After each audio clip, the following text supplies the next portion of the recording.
Hello everyone, welcome to wing से उड़ान। I am Shahid Khan and wing से उड़ान में आपका स्वागत है।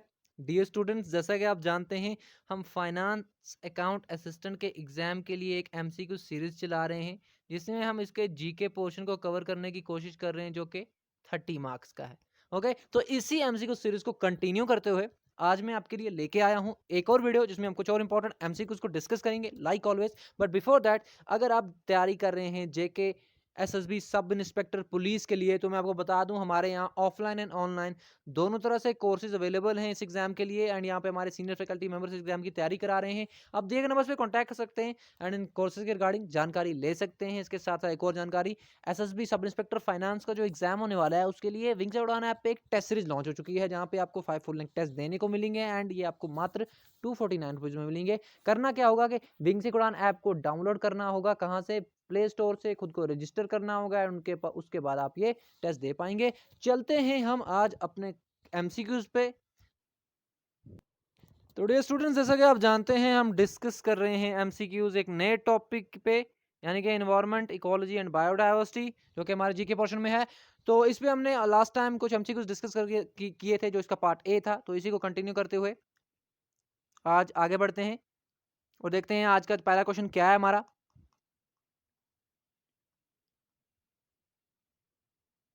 तो यहाँ तक हमने लास्ट टाइम डिस्कशन की थी, तो ये हमारा आज का पहला क्वेश्चन है। Fresh water ecosystems are also known as. तो अब मैं आपको बता दूं कि मैंने आपको ऑलरेडी बताया हुआ है कि इकोसिस्टम्स को ब्रॉडली दो कैटेगरीज में बांटा जाता है। एक तो हमारे पास हो गए terrestrial, okay, terrestrial ecosystem and aquatic ecosystem. ये जो होते हैं ये ड्राई एरियाज यानी लैंड पे होते हैं ये। एंड एक्वाटिक इकोसिस्टम हमारे वाटर में होते हैं। एक्वाटिक इकोसिस्टम्स वाटर में होते हैं एंड इसी एक्वाटिक इकोसिस्टम के क्या फिर हैं टाइप्स, यानी हमारे पास फ्रेश वाटर इकोसिस्टम भी है, मैरीन वाटर इकोसिस्टम भी है एंड एस्चुएरीज भी होती हैं। ओके, ये भी टाइप ऑफ इकोसिस्टम है एक्वाटिक इकोसिस्टम। एंड इसी में क्या होता है, जो फ्रेश वाटर इकोसिस्टम है, इन फ्रेश वाटर इकोसिस्टम को लोटिक भी कहा जाता है एंड लेंटिक भी कहा जाता है। तो ऑप्शन सी जो आप देख पा रहे हैं is the correct option, both lentic and lotic aquatic, sorry, fresh water ecosystems are also known as lotic and lentic. लेकिन ये लोटिक एंड लेंटिक थोड़ा थोड़ा अलग है, टेक्निकल डिफरेंस। लोटिक वो होता है जो मूविंग वाटर में इकोसिस्टम हो, मूविंग वाटर और रनिंग वाटर, जो पानी चल रहा हो, जो पानी स्टिल ना हो, ओके, ठहराव ना हो जिस पानी में। एंड लेंटिक इकोसिस्टम वो होते हैं जो स्टिल वाटर में हो, जो कि स्टिल वाटर में हो, पानी रुका हुआ हो। लोटिक की एग्जांपल हो सकती है हमारे पास river, stream, okay, stream. And हमारे पास जो लेंटिक है, इसकी एग्जांपल हो सकती है पॉन्ड, ओके, रिजर्वायर्स। ओके, तो ये हमारा है इसका क्वेश्चन नंबर 17 का ऑप्शन जो है सी, ये करेक्ट है। चलते हैं हम अपने नेक्स्ट क्वेश्चन पे। ग्रॉस प्राइमरी प्रोडक्टिविटी यानी कि GPP in an ecosystem of an ecosystem means, sorry, gross primary productivity of an ecosystem means. तो ग्रॉस प्राइमरी प्रोडक्टिविटी एक इकोसिस्टम की क्या होती है? तो हमारे पास चार ऑप्शन हैं। क्या वो टोटल बायोमास होता है, क्या वो टोटल एनर्जी कंजप्शन होती है, क्या वो total number of trophic levels उस इकोसिस्टम में होती हैं, या फिर इनमें से कोई नहीं है? तो इसका करेक्ट ऑप्शन हमारे पास है option number A, total biomass production in an ecosystem. तो टोटल बायोमास प्रोडक्शन एक इकोसिस्टम में जो होती है, वही उसकी ग्रॉस प्राइमरी प्रोडक्टिविटी होती है। ओके, आप ये याद रखेंगे।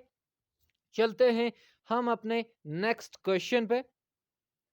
क्वेश्चन नंबर 18 हमारे पास है, frog, dog, cat and tiger are examples of. तो ये जो आप चार यहाँ पे देख पा रहे हैं, ये किसकी एग्जाम्पल्स हैं? हर्बीवर्स, कार्निवर्स, ओमनिवर्स एंड और प्रोड्यूसर्स। तो इन चारों में से करेक्ट ऑप्शन हमारा कौन सा है? Option number B, these are carnivores. Okay, frog, dog, cat, tiger जो एग्जाम्पल्स हैं, ये कार्निवर्स की हैं। अब मैं आपको बता दूं, ये चार ऑप्शंस को हम क्या करते हैं, हम इनको कैटेगराइज कर देते हैं। इन तीन को एक जगह रख लेते हैं, इनको प्रोड्यूसर्स को एक कैटेगरी में रखते हैं। तो ये प्रोड्यूसर्स जो है ना, इनको आप छोड़ो, जो बाकी के तीन ऑप्शन से ये हमारे होते हैं असल में कंज्यूमर्स। ओके, ये कंज्यूमर्स होते हैं। फिर इनमें क्या है, कंज्यूमर्स में भी क्या है, कंज्यूमर्स में भी एक तरह की हम कह सकते हैं हायरार्की है। वो हम अलग से किसी एमसीक्यू में डिस्कस करेंगे, लेकिन यहाँ मैं आपको बता दूं, ये तीनों जो है कंज्यूमर्स हैं। और इनमें से हर्बीवर्स जो होते हैं ये क्या करते हैं, ये प्लांट्स को ईट करते हैं। कार्निवर्स हमारे एनिमल्स को ईट करते हैं।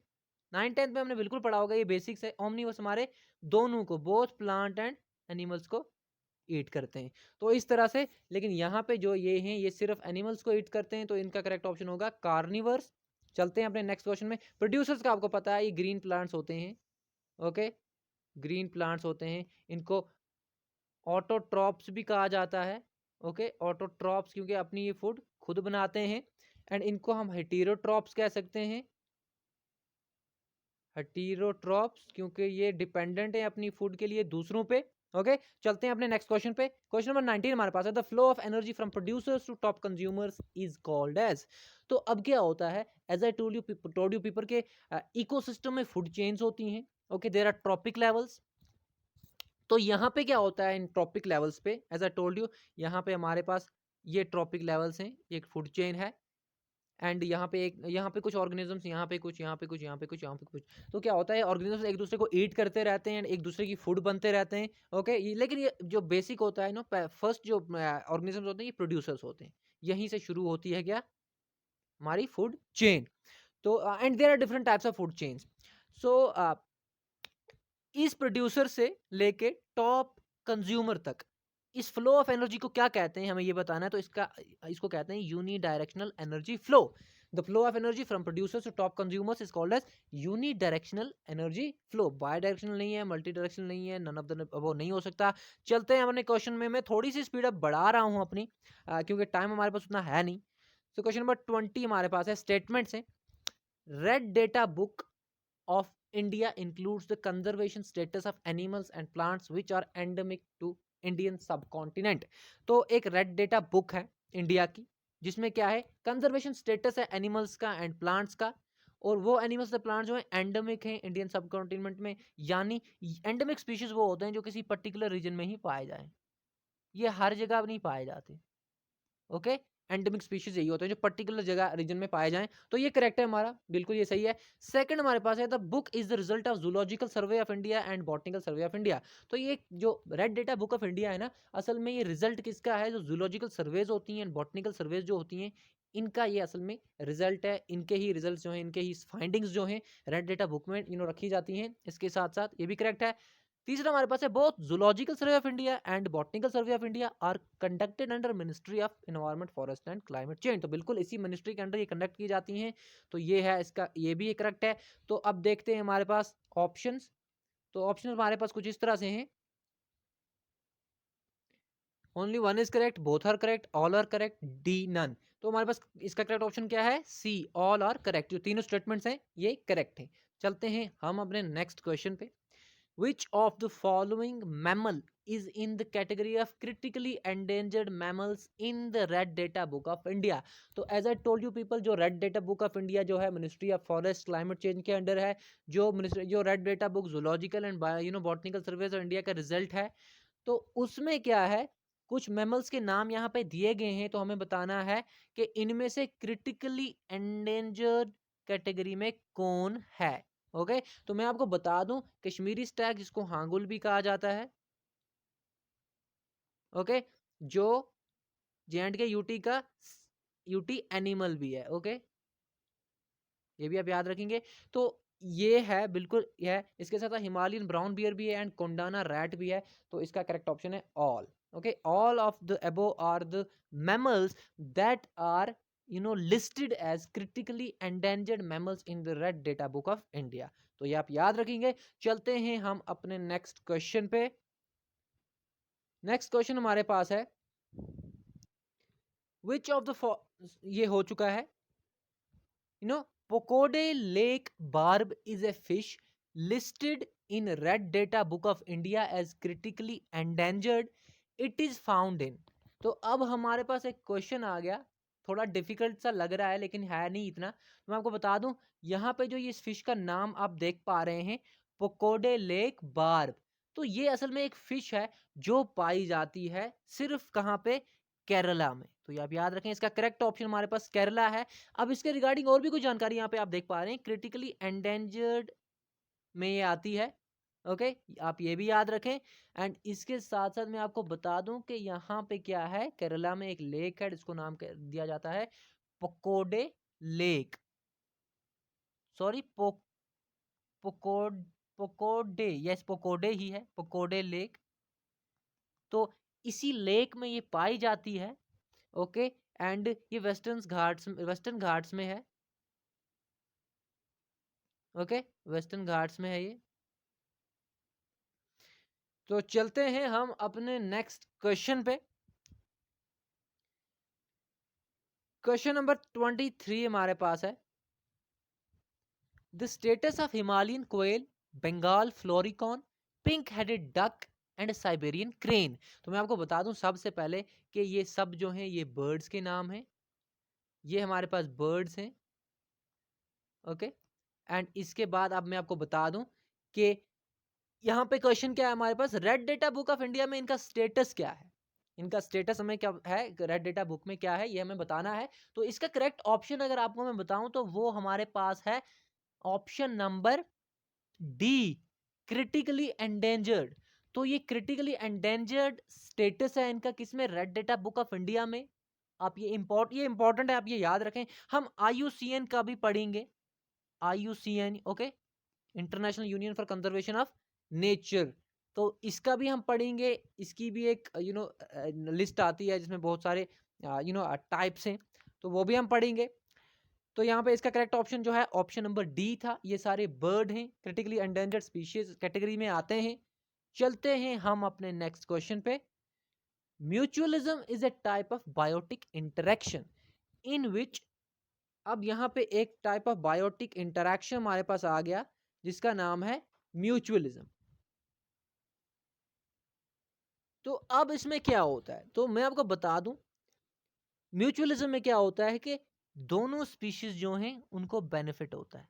जब स्पीशीज ऑर्गेनिजम्स एक दूसरे से इंटरैक्ट करते हैं तो उन दोनों को बेनिफिट होता है, बोथ आर बेनिफिटेड। ओके, तो ये कहलाता है म्यूचुअलिज्म। ओके, म्यूचुअल से आप याद रखें, म्यूचुअल फ्रेंड्स भी होता है ना, जो आपका भी फ्रेंड है मेरा भी फ्रेंड है, फेसबुक पे होता है ना, ऐसे फेसबुक पे होता है मेरे ख्याल से, हाँ। तो यही इस तरह का म्यूचुअलिज्म आप यहाँ पे भी रखें कि वो ऑर्गेनिजम्स की इंटरेक्शन जहाँ पे दोनों ऑर्गेनिजम्स को क्या हो रहा है, फायदा हो रहा है, बेनिफिट हो रहा है और नुकसान किसी को नहीं हो रहा है, तो ये म्यूचुअलिज्म है। एंड इसके साथ साथ मैं आपको बता दूं यहाँ पे, so question number 25 we have the type of biotic interaction in which one species is harmed and other is benefited. Okay, इससे पहले हमने देखा म्यूचुअलिज्म जिसमें दोनों जो हैं बेनिफिट हो रहे हैं। ओके, एंड यहाँ पे अब हमें एक और बायोटिक इंटरेक्शन के बारे में पूछ रहा है जिसमें एक स्पीशीज हार्म हो रहा है एंड दूसरा बेनिफिट हो रहा है। ओके, तो मैं आपको बता दूं इसका जो करेक्ट ऑप्शन है ऑप्शन नंबर सी है, क्योंकि पैरासिटिज्म एंड प्रेडेशन ये दोनों सेम है। तो आप ये याद रखें, इन दोनों टाइप ऑफ बायोटिक इंटरेक्शंस में क्या होता है, one species is harmed and the other is benefited. Okay, and इसके साथ साथ मैं आपको एक और बता दूं यहाँ पे, there is one more type of biotic interaction जिसको हम कहते हैं कमेंसलिज्म। ओके, कमेंसलिज्म में क्या होता है, कमेंसलिज्म जो बायोटिक इंटरेक्शन है, टाइप ऑफ बायोटिक इंटरेक्शन है, इसमें क्या होता है, एक स्पीशीज बेनिफिट हो रहा है पर दूसरा जो है वो अनअफेक्टेड रहता है। ओके, एक स्पीशीज बेनिफिट हो रहा है, दूसरा जो है अनअफेक्टेड रह रहा है, मींस उसे ना बेनिफिट हो रहा है ना उसे हार्म हो रहा है, लेकिन एक को बेनिफिट हो रहा है, तो इसको हम कमेंसलिज्म कहते हैं। पैरासिटिज्म प्रेडेशन एक ही है। ओके, तो इसका करेक्ट ऑप्शन मैंने आपको बता दिया है, ये वाला है। ओके, इससे पहले हमने म्यूचुअलिज्म भी देखा। तो चलते हैं हम अपने नेक्स्ट क्वेश्चन पे, लेकिन इससे पहले मैं आपको एक और बता दूं, एक और इंटरेक्शन मुझे याद आ रहा है जिसको हम कहते हैं amensalism. Okay, amensalism it's also an type of biotic interaction, लेकिन इसमें क्या होता है, एक स्पीशीज जो है वो हार्म हो रहा है, एक स्पीशीज हार्म हो रहा है एंड दूसरा जो है वो अनइफेक्टेड है। ओके, दूसरा जो है अनइफेक्टेड है, तो इसको हम कहते हैं एमेंसलिज्म। एंड इसमें एक स्पीशीज हार्म हो रहा है, दूसरा अनइफेक्टेड है। इसकी एग्जांपल मैं आपको बता दूं एमेंसलिज्म की, तो वो है हमारे पास एक बड़ा सा ट्री है, this is a large tree. Okay, अब क्या है, इस ट्री की शेड भी होगी, तो इस शेड में कुछ छोटे छोटे ट्रीज भी होंगे। ओके, छोटे छोटे ट्रीज भी होंगे। अब ये लार्ज ट्री की शेड की वजह से छोटे ट्रीज जो हैं इनको हार्म हो रहा है, लेकिन लार्ज ट्री अनअफेक्टेड है, इसको ना हार्म हो रहा है इन छोटे ट्रीज की वजह से, ना बेनिफिट हो रहा है। ओके, तो इसको कहते हैं एमेंसलिज्म। चलते हैं हम अपने नेक्स्ट क्वेश्चन पे। क्वेश्चन नंबर 26 हमारे पास है, who popularised the term biodiversity. Okay, तो टर्म बायोडाइवर्सिटी जो है इसको पॉपुलराइज किसने किया? तो सबसे पहले मैं आपको बता दूं कि ये टर्म जो है ये कोइन किसने की थी। कोइन जिसने की उसका भी नाम मैं आपको बता देता हूं। तो उसका नाम हमारे पास है, यहाँ पे लिखा हुआ है वेल्टर जी रोजन। ओके, वेल्टर जी रॉबसन। रॉबसन है कि रोजन है, आप एक बार देख लीजिएगा इसको। ओके, वेल्टर रॉबसन ये हमारे हैं जिन्होंने क्या किया है, टर्म बायोडाइवर्सिटी कोइन किया है। लेकिन इसके साथ साथ मैं आपको ये भी बता दूं, ईओ विल्सन जो आप यहाँ पे देख रहे हैं, इन्होंने पॉपुलराइज की ये टर्म बायोडाइवर्सिटी की टर्म जो है ये पॉपुलराइज की किसने? E O Wilson. ये जो ऑप्शन नंबर आप ए देख पा रहे हैं, तो इसका करेक्ट ऑप्शन भी क्या है? Option number A. इन्होंने टर्म कोइन की, आप याद रखिएगा। एंड इन्होंने क्या किया? इन्होंने इसको पॉपुलराइज किया। एजी टेंसली का मैं आपको बता चुका हूँ कि इन्होंने इकोसिस्टम टर्म जो थी वो दी। Okay, ecosystem. And ecology term किसने दी थी? मैं आपको बता चुका हूँ, Ernest Haeckel. Okay, Ernest Haeckel, इन्होंने टर्म इकोलॉजी दी थी। इकोसिस्टम टर्म जो है ये एजी टेंसले ने दी, एंड ये दो आपको बता चुका हूँ। चलते हैं नेक्स्ट क्वेश्चन पे। क्वेश्चन नंबर 27 हमारे पास है, which of the following is an of site conservation. तो अब हमारे पास क्या है कि कंजर्वेशन सिंपली मीन्स है कि जितने भी प्लांट्स एंड एनिमल्स हैं, ये आपको पता ही है, बहुत सिंपल चीज़ है कि उनको हमें बचा के रखना है, उनको हमें कंजर्व करके रखना है, क्योंकि कुछ ऐसे प्लांट्स एनिमल्स भी होते हैं जो एक्सटिंक्ट होने लगते हैं, जो ख़त्म होने लगते हैं। ओके, तो इसके लिए कंजर्वेशन, अब कंजर्वेशन की बहुत सारी टाइप्स हैं। तो broadly there are 2 types of conservation. तो अब यहाँ पे क्वेश्चन क्या है हमारे पास, ऑफ साइट कंजर्वेशन इन दी गई जो चीज़ें हैं इनमें से कौन सी है? ओके, तो मैं आपको बता दूं, ऑफ साइट कंजर्वेशन, सबसे पहले मैं आपको बता दूं, इसको एक्स सीटू कंजर्वेशन भी कहते हैं। तो ऑफ साइट कंजर्वेशन को एक्स सीटू कंजर्वेशन भी कहते हैं, एक तो ये बात। एंड इसके साथ साथ मैं आपको बता दूं कि ये कंजर्वेशन जो होती है ना, ये जो स्पीशीज होते हैं उनके नेचुरल हैबिटेट में होती है। क्या होती है? स्पीशीज के नेचुरल हैबिटेट में होती है। सॉरी, नेचुरल हैबिटेट्स जो होते हैं उनसे आउटसाइड होती है, नॉट इन नेचुरल हैबिटेट्स, वो दूसरा टाइप है। तो ये ऑफ साइट कंजर्वेशन जो है, ये ऑफ साइट कंजर्वेशन स्पीशीज के नेचुरल हैबिटेट से आउटसाइड यानी बाहर होती है। स्पीशीज को अपने नेचुरल हैबिटेट से बाहर ले जाकर कहीं पे रखा जाता है, तो इसको हम कहते हैं ऑफ साइट कंजर्वेशन या फिर एक्स सीटू कंजर्वेशन। मैं आपको बता दूं, जूलॉजिकल पार्क्स, ये पार्क्स है, zoological parks and botanical gardens, ये दोनों जो हैं टाइप्स हैं ऑफ साइट कंजर्वेशन की। तो इसका करेक्ट ऑप्शन है option number C. Okay, option number C. And इसमें सीड बैंक्स भी आ जाता है, it's also in type of site conservation और एक्स सीटू कंजर्वेशन। ओके, मैं आपको बता चुका हूं। चलते हैं हम अपने नेक्स्ट क्वेश्चन पे। क्वेश्चन नंबर 28 हमारे पास है, in situ conservation. Ex situ हमने देख लिया, अब हम इन सीटू की भी बात कर लेते हैं।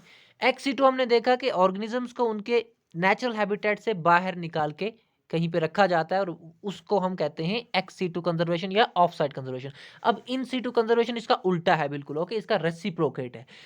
इन सीटू कंजर्वेशन में क्या होता है, हम कंजर्व करते हैं किनको? हम कंजर्व करते हैं स्पीशीज को उनके नेचुरल हैबिटेट में।